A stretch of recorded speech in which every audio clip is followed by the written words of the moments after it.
कल अपन ने गाथा पढ़ी थी, पृष्ठ नंबर 244। जैसे स्वामी की टीका सबसे अंतिम पंक्ति है, संबेयो निपेयो निंदा गर्वा उपशम भक्ति वत्सल्यम अनुकंपा। गुणठ सम्मत जुतस, जो सम्यक से युक्त होता है उसके पास ये 8 गुण होते हैं। सबसे लास्ट में लिखा ना, सम्मत जुतस गुणठम, जो सम्यक से युक्त है उसके पास ये 8 गुण हो गए। तो सबसे पहला गुण कहा संवेग। संवेग का अर्थ होता है संसार से भयभीत होना। सम्यक दृष्टि संसार के स्वरूप को समझ लेता है। इस संसार का क्या स्वरूप है और उस स्वरूप को समझ करके बार बार विचार करता है कि हे भगवान, कदली तरु संसार है, ये संसार केले के वृक्ष की भांति निस्सार है। केले के वृक्ष को तुम परत दर परत छीलते जाओ, प्रारंभ से लेकर अंत तक कहीं कोई सार नहीं मिलेगा। प्याज के छिलके की भांति उस केले के वृक्ष की दशा हुआ करती है। ये तो दृष्टांत है कि जैसे केले में कोई सार नहीं, ऐसा संसार में भी कोई सार नहीं। संसार का अर्थ होता है संसरणम संसार, एक गति से दूसरी गति में सिरकते जाना, खिसकते जाना, कहीं ठहर नहीं सकते। जहां भी जाते हो निश्चित समय है, उस निश्चित समय के बाद वहां से फिर परिवर्तन करना पड़ता है। यह संसार महावन भीतर भरमति और न आवे, वैराग्य भावना में बार बार पढ़ते हैं। रोज वैराग्य भावना पढ़ते, लेकिन आज तक वैराग्य नहीं हुआ संसार से। क्या करें? ऐसे तीव्र निधक्की और निकाचित कर्म का उदय है कि पढ़ तो लेते हैं, लेकिन हृदय में परिवर्तन नहीं होता। इस संसार का स्वरूप कहीं सुख नहीं, संसार में सुख सर्वदा कोई तो ना दिखे, कोई तन दुखी, कोई मन दुखी, कोई धन दुखी दिखे। कहीं सुख नहीं। यदि चक्रवर्ती की जैसे भी विभूति मिल जाए, 6 खंड के अधिपति भी हो जाए, तो भी भैया से लड़ना बंद नहीं करेंगे। जीत के आएंगे 6 खंड। अब लोग छल ग्रहण करते हैं, भैया आपस में प्रेम से रहो। तुम प्रेम से रहने की बात कह रहे, हमने तो शास्त्रों से सीखा कि भाई भाई से लड़ मरो यदि तुम्हारे अनुकूल न चले। ये तो युग के आदि में सिखा गए। वे कौन सिखा गए? तीर्थंकर के परिवार में सिखा गए। बहुत अच्छा, तुमने ये छल तो ग्रहण कर लिया कि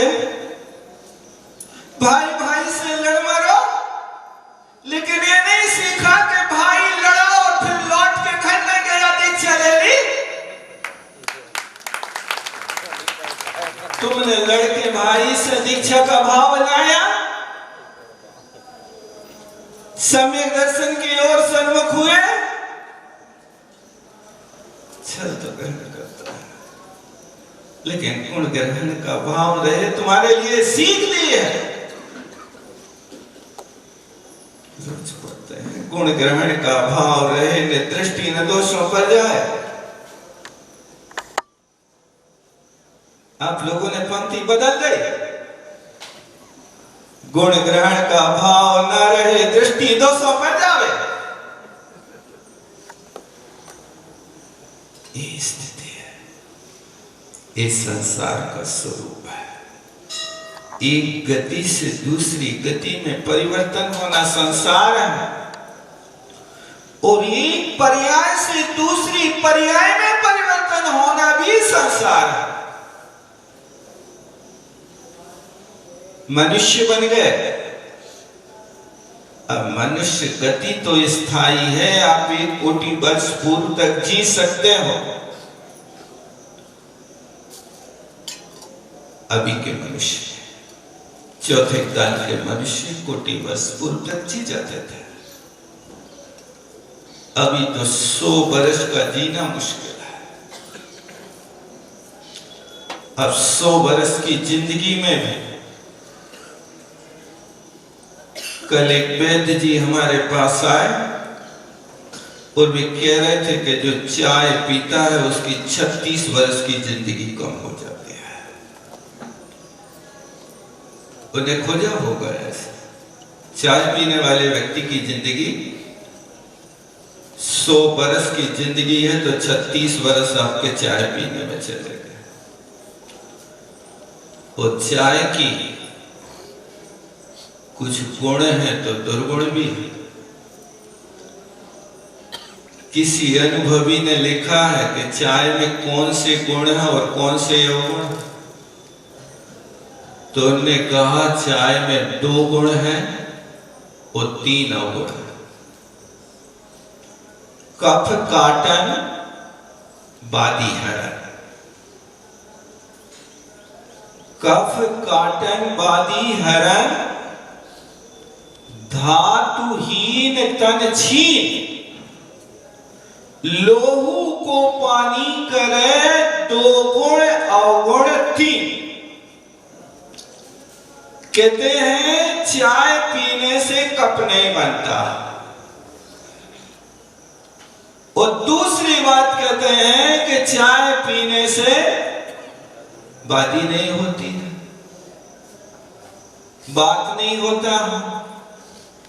ये 2 तो गुण हैं। अब अवगुण कितने हैं? 3।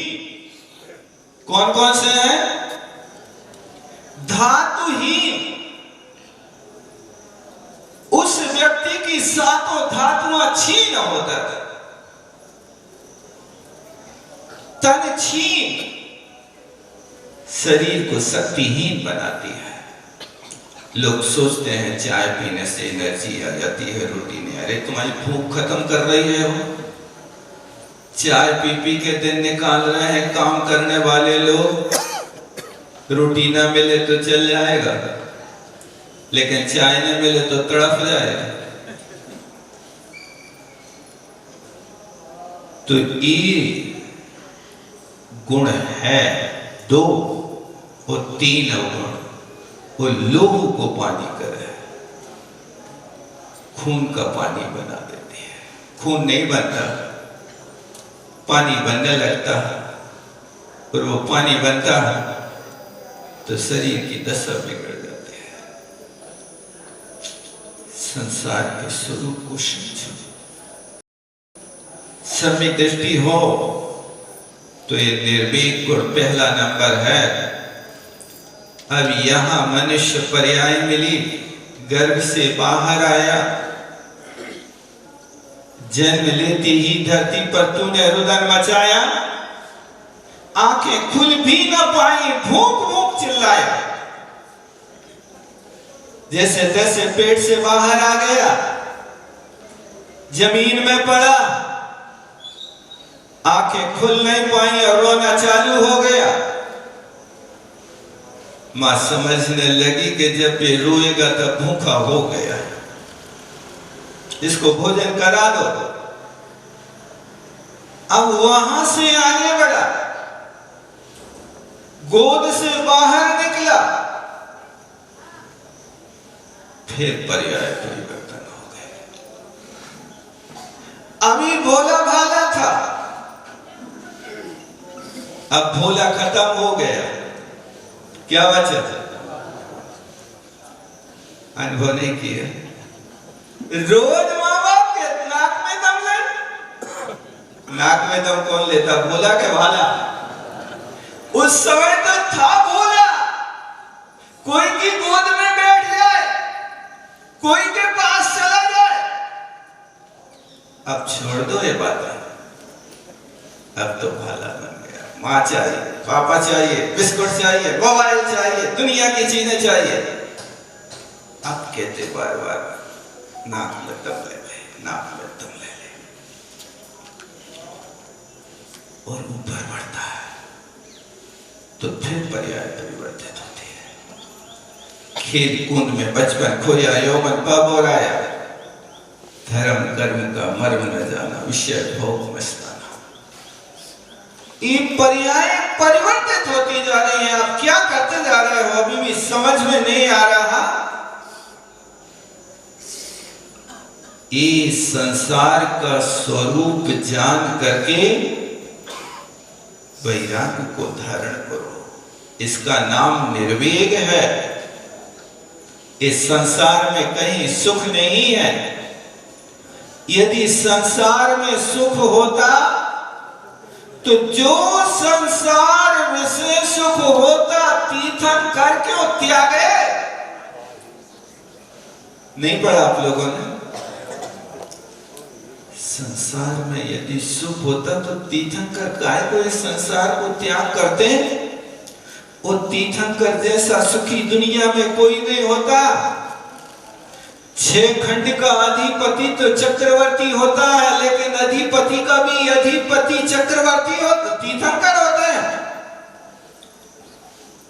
वो तीर्थंकर की वो व्यवस्था होती भाई साहब। उनके सुख की व्यवस्था सुनो तो दांतों तले उंगली दबा लोगे। उनकी सारी व्यवस्था देवतागण करते हैं। यहां का कोई व्यक्ति काम नहीं करता उनका। वे बाल अवस्था में गोद में भी रहते हैं तो देवता लोग बच्चा बन करके उनके साथ कीला करने आते। बाल क्रीड़ा कौन करते? ये नाक बहने वाले, आंख बहने वाले बच्चे नहीं करते हैं। ये तो स्वर्गों से देवता लोग आते हैं और वे बच्चा बन करके तीर्थंकर के साथ खेलते हैं। और उनके खान पान की व्यवस्था, उनका टिफिन ऐसा नहीं आता कोई होटल से। सोधर में इंद्र रोज व्यवस्था करता है, नहीं तो तुम्हारे यहाँ का भोजन कभी खारा, कभी रोना, कभी ठंडा, कभी गर्म। एक व्यवस्था रहती है, बहुत बढ़िया, कोई चीज की कमी नहीं। वाहन भी आएंगे तो पेट्रोल वाले नहीं चलेंगे, तुम्हारे के यहाँ आंखें खराब हुआ, नाक खराब हो गए। वो वहां के दिव्य वैमानिक देवों के द्वारा प्रेषित ऐसे विमान आते हैं, उन पर यात्रा करते हैं। कपड़ा तुम्हारे यहाँ के नहीं पहनते, कपड़ा वहां से आता है। सोधर में इंद्र रोज बेचता, और एक बार जो कपड़ा पहन ले वो दोबारा नहीं पहनते, दूसरे दिन इसको पहनते ही नहीं। और इतने संपन्न ऐसे आभूषण होते हैं, कहते हैं कि जिस समय पांडुक शिला पे जन्माभिषेक होने के बाद इंद्र जब उनको आभूषण पहना था, तो 27 लड़ी का हार उनका इतना कीमती होता है कि सारा चक्रवर्ती अपनी विभूति दांव पे लगा देवे, बेच देवे, तो भी उस हार को खरीद ना पावे। ऐसा बेश कीमती 27 लड़ी का हार तीर्थंकर को मिलता है। ये सारी की सारी शुभ सुविधाएं क्या कहें, इतने सुख संपन्न होने के बाद एक सफेद बाल दिखा तो चीरण तृणसम त्यागी इत्यादि संपत्ति बहुतेरी। इतनी संपत्ति कैसे त्याग दी? एक सड़े घास के तिनके की भांति त्याग करके बैरागी बन गए। और यहां के बैरागी सब में दृष्टि झाड़ू लगाते हैं, और जो कचरा इकट्ठा करे तो कचरा फेंकने के बाद वो कचरा को शोधन कर एक बार सुपा में रख नहीं करते अपने। उस कचरा को भी शोध लो, कहीं 2-4 अनाज के दाने ना गिर गए हो, एक आध कोई पायल की बिछिया का कोई पोरा ना गिर गया हो। गिरा होगा तो क्या होगा? यहां कचरा शोध रहे और वे 3 लोग की विभूति को छीन तृण की तरह त्याग रहे, वे होते हैं निर्वेग वाले ये संसार का। ये स्थिति है, अपनी कसाई इतनी तीव्र है। संसार में रहते हुए संसार में सुख खोजने में लगे हुए हैं। अभी और सुख मिलेगा, और मिलेगा, और मिलेगा। मंदिरों में एक चित्र बना रहता, संसार दर्पण। आप लोगों ने देखा कि नहीं देखा? क्या करें, हम तो भगवान ही को नहीं देख पाते, 30 फीट में रहते हैं। इतनी जल्दी रहती है कि मुट्ठी भर चावल चढ़ाने के बाद ऐसा लगता कि भगवान का बाहर निकल जाए, यहाँ से वैराग्य ना हो जाए। उस संसार दर्पण कभी देख लेना अच्छे से खड़े होकर के, उस समझ में ना आए तो आप देख के आना और फिर हम बता देंगे। एक व्यक्ति डाल से लटका, नीचे बहुत बड़ा अंधकूप है, सांप, बर्छी, भाले, बड़े बड़े अस्त्र शस्त्र नीचे कुआं में गड़े हुए। अब बीच में लटका, ऊपर जहां लटका है उसके ऊपर एक मधुमक्खी का छत्ता, बहुत बड़ा छत्ता।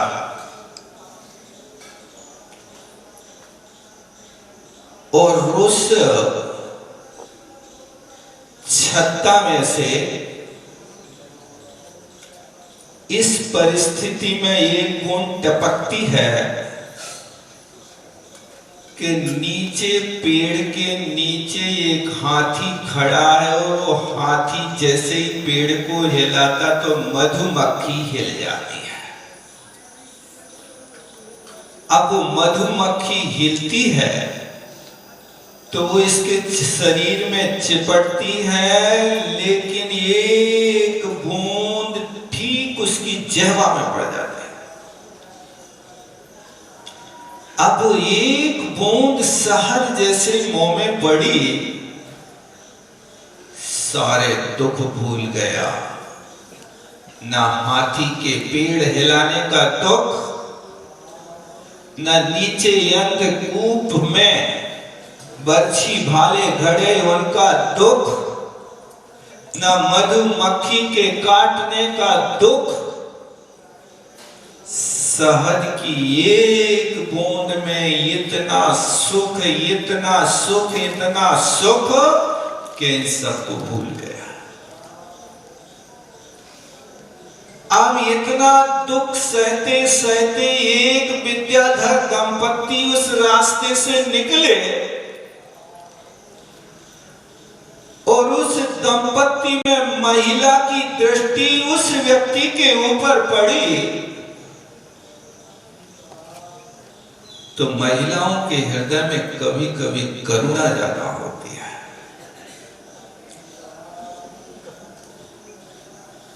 रोज नहीं कह सकते हैं और सबको नहीं कह सकते, तो आप लोग अनुभव करते हैं, हम कुछ कहते नहीं। आप लोग भी कुछ ज्यादा कहें, समझते हो, समझदार कोई समझ करते। आप लोगों के विषय में नहीं कह रहे हैं, नहीं तो आप लोग नाराज हो जाए, अभी रोटी न बनाओ जाकर।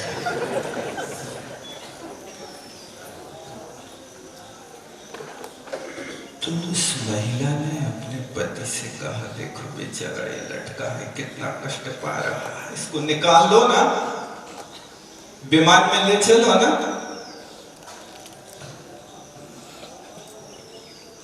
जैसा पत्नी ने कहा, पति ने बात मान ली। चलो ठीक है, आवाज दी, भैया आओ विमान में बैठ जाओ, इस संकट से तुम्हें निकाल देते हैं, नहीं तो तुम्हारा हाथ छूट गया, यह डाल टूट गई तो नीचे दशा देखो क्या होगी। भैया थोड़ा रुकना, सिर्फ एक बूंद और आ जाए, थोड़ी देर और रुकना भैया, एक बूंद। प्रतीक्षा की घड़ी बहुत बड़ी होती है, कोई प्रतीक्षा करना पसंद नहीं करता। और हुआ है, घंटों हो गए, लेकिन वो वहां से चलने को तैयार है। फिर एक बार कहा विद्याधर ने, भैया चलो समय हो रहा है, अब तुम्हें जल्दी है तो तुम चले जाओ। विद्याधर ने पत्नी की ओर दृष्टिपात किया, देखो हमने कहा था ना, ये नहीं जाएगा यहां से, ये रसना इंद्री का विषय लोग भी ये लटके लटके प्राण दे देगा, लेकिन सुख के स्थान में नहीं जाएगा। बस यही दशा संसारी प्राणी के नीचे अंधकूप गड़ा है, यानी ये सीख लेना कि जहां सांप बर्छी भाले खड़े, वो चारों गति के दुख सो तुम्हारे सामने खड़े हैं। ऊपर मधुमक्खी भिनभिना रही, इस सब परिवार के मधुमक्खी की भांति चहक रहे हैं। सब लोग तुम्हें, बच्चे कुछ कहते, पत्नी कुछ कहती, माँ बाप कुछ कहते, पड़ोसी कुछ कहते, परिवार के लोग कुछ कहते, और जो शहद की एक बूंद आ रही है वो इंद्री सुख है। ये इंद्री ये सुख कैसे है? इसके लिए आचार्य श्री ने लिखा, ये भोग मधु लिप्त कृपाण से है, त्यागो इन्हें, ये दुख देत सुमेरु प्रमाण से। ये विषय भोग मधु लिप्त माने शहद लपेटी तलवार की भांति है कि सुख तो कम देते हैं और दुख सुमेरु पर्वत के बराबर देता है। इस तरह की इस संसार की व्यवस्था, और वो विद्याधर कौन? गुरु की भांति हमें बार बार समझाते, भैया चलो, भैया चलो, छोड़ो हमें विषय राग, परिवार से मोह छोड़ो, बार बार प्रेरणा करते, ये सब मोह बढ़ाने वाले जी को दुर्गति दाता, इनसे ममत निवारो, जीरा जो चाहो सुख साता। ये बार बार गुरु उपदेश दे रहे विद्याधर की भांति, लेकिन बस कहता है महाराज थोड़े दिन और, बस लड़के की शादी हुई उसी दिन अपन साधु बन जाए। बहुत अच्छा, रुक जाओ बेटा, कर लो शादी, कर लो। अब शादी हो गई, अब चलो भैया, अब हम चलने को तो तैयार, लेकिन वो नाती हमारा, हम पीछे हमारे बिना रह नहीं सकते। क्या करें? हम एक दिन के लिए घर से जाते हैं तो वो लड़का बिल्कुल आधा हो जाता। कमाल कर दिया है, आधा हो जाता, बेट नाप के जाते हो, जमा दे तो बेट नापते हो उसका। अरे भैया ये तो होते ही है, फिर नया बहाना खड़ा करेगा, अरे भैया तुम का जानो, मूल से प्यार ब्याज होता है। अब लड़कों से तो हमें कुछ नहीं है, लेकिन अब ये सब मोह बढ़ावन वाले, ये पंक्ति नहीं पढ़ते आप, कुछ अंतर नहीं पड़ा। इस संसार का स्वरूप है, इस संसार के स्वरूप को समझ करके निर्भीक गुण को यदि प्राप्त होते हो तो ये सम्यक दर्शन का एक अंग है। अभी 8 नहीं है, इसका नाम निर्भीक, संसार से विरक्ति। और फिर दूसरे नंबर इसका नाम संवेग है, और फिर निर्वेग है। संवेग में संसार से भय होता है, और निर्वेग में स्त्री पुत्र मित्रादि के प्रति वैराग्य होता है। तन कारागृह, वनिता वेड़ी, परिजन जन रखवारे, ये भावना जब अंतरंग में बार बार चलती है, तब इस भावना का नाम निर्वेद भावना होती है। इस सब के बीच में रहते तो हैं, लेकिन सबके बीच रहते हुए बार बार भावना पाना चाहिए कि हे भगवान, इस परिवार है, नदी नाव संयोग है, नदी को पार करने के लिए नाव में सवार होते हैं, तो 25-50 लोग नाव में बैठ कर जाते हैं, और जैसे नाव चालू होती है तो आजू बाजू के लोगों से परिचय चालू हो जाता है। आप कहां से हैं? हम तो वहां से हैं। अच्छा, वही तो है मामा रहते, मामा रहते हैं। कौन से हैं तुम्हारे? आप बताओ। बाजार जाके बढ़कर है। अरे हमाओ तो घर से घर दिवाली लगी हुई। अरे तो तुम भी हमारे मामा ही तो कहा है फिर। देखो अब जाल फैला रहा है और वो जाल फैलाया, अब राग की वृद्धि हुई। अब नदी पार करते करते अब वास्तव में एक दूसरा मामा और बन गया। अब जाएंगे, हाथ मिलाएंगे, एड्रेस लेंगे, भाई साहब आप हमारे घर जरूर आइए। ठीक है, ये आपने संसार की चैन को बढ़ाया कि घटाया? अरे भाई नदी में बैठे थे, उस पीरियड माला फेर लेते, नमोकार पढ़ लेते, कोई झंझा बात आ जाता, कोई घड़ियाल आ जाता और तुम्हारी नाव को पलट देता, तो क्या तुम मामा तुम्हें बचा लेता कि नमोकार बचाता? बताओ कौन बचाता? इतना बुद्धि में नहीं आता। कोई तूफान आ जाए, वो स्वयं डूब जाए, नमोकार लेकिन डुबोएगा कि बचाएगा? यदि नमोकार पढ़ते पढ़ते तुम डूब भी जाओ तो भी तुम्हारे लिए वहां ऊपर उठा लिया जाएगा। जैसे मेंढक भले ही भीड़ में मर गया, लेकिन भगवान की भक्ति करते करते मरा हाथी के पैर के नीचे, लेकिन चला गया स्वर्ग में। ऐसी कोई क्रिया करते हो तो तुम्हारे अंदर धर्म की भावना नहीं जागृत होती है। नमोकार नहीं तुम्हारे मुख में आता है, अरहंत सिद्ध कोई तुम्हारे मुख में नहीं आता है, गुरु तुम्हारे मुख में नहीं आते हैं।